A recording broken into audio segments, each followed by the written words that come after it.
In this part, let's talk about creating a dynamic block that can be adjusted the visibility.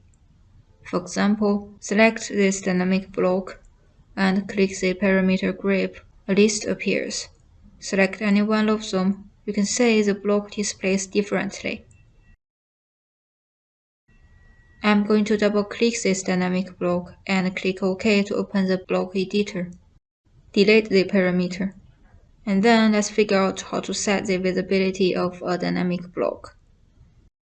Select the visibility set in the ribbon parameter sets panel and specify the location of the parameter.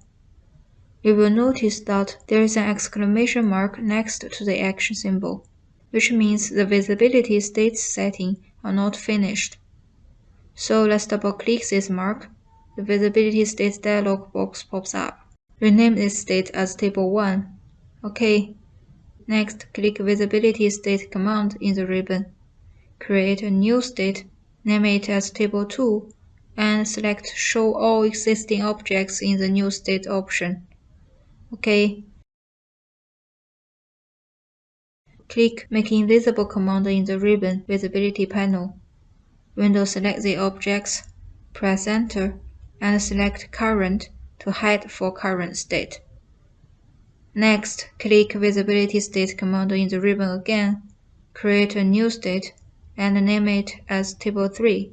OK, as I selected Show all existing objects in New State option when I created last state. You can see all the objects are visible in Table 3 state.